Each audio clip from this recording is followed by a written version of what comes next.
Hi friends, welcome to our channel. Brahmamudi serial next ఎపిసోడ్లో ఏం జరగబోతోందో ఈ వీడియోలో చూసి తెలుసుకుందాం. కావ్యని ఆ రౌడీల నుంచి కాపాడిన రాజ్ అసలేం జరిగింది అని తెలుసుకోవడానికి ఈ వీడియోని స్కిప్ చేయకుండా ఎండ్ వరకు చూసేయండి. కిడ్నాపర్స్ వాళ్ళు కిడ్నాప్ చేసిన వాళ్ళందరినీ వ్యాన్లో ఎక్కించుకొని పోర్టుకి తీసుకెళ్తూ ఉంటారు. కరెక్ట్గా వాళ్ళు వెళ్ళే దారిలోనే రాజ్ అడ్డుకుంటాడు. వాళ్ళు ఇంకా రాజ్ నుంచి ఎస్కేప్ అవుదాం అనుకునేలోపు పోలీసులు వచ్చి వాళ్ళని అడ్డుకుంటారు.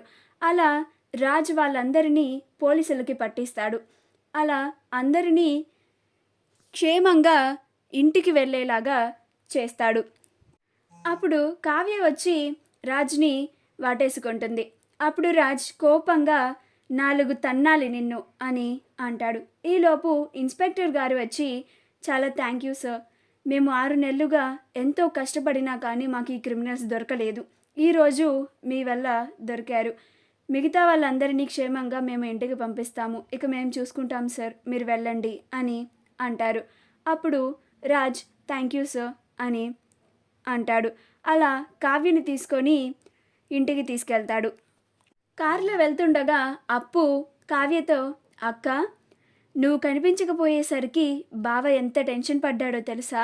నీకు బావ మీద చాలా ప్రేమ ఉందని నాకు తెలుసు, కానీ ఇవాళ నా కళ్ళారా నీ మీద బావకి ఎంత ప్రేమ ఉందో చూశాను అని అంటుంది.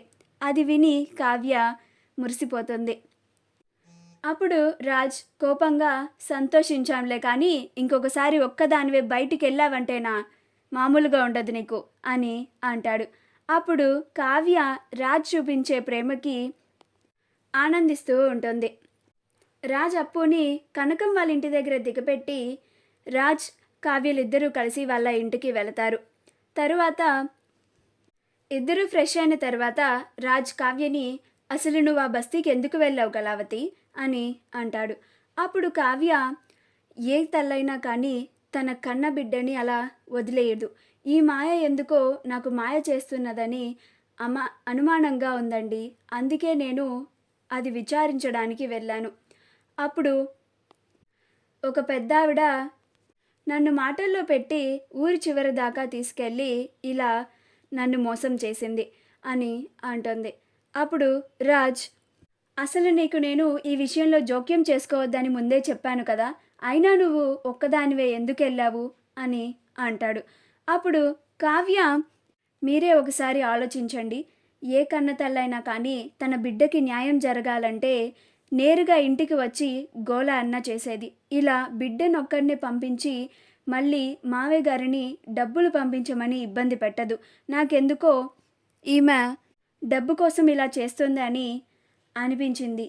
అందుకే అసలు నిజం కనుక్కోవడానికి అక్కడికి వెళ్ళాను అని అంటుంది. అప్పుడు రాజ్, అయినా సరే ఇప్పటి వరకు జరిగింది చాలు, ఇంక నువ్వు ఎక్కడికి వెళ్ళడానికి వీల్లేదు అని అంటాడు. అప్పుడు కావ్య, లేదండి, ఎలాగైనా సరే అసలు నిజం బయట పెట్టాల్సిందే. ఇంట్లో ఈ విషయం వల్ల ఎన్నో గొడవలు జరుగుతున్నాయి, వాటిని ఎలాగైనా ఆపాల్సిందే అని అంటుంది. మా వీడియో కనుక మీకు నచ్చినట్లయితే లైక్ చేయండి, షేర్ చేయండి, మా ఛానల్ని సబ్స్క్రైబ్ చేసుకోండి, పక్కనే ఉన్న బెల్ ఐకాన్ని క్లిక్ చేయడం మాత్రం మర్చిపోకండి.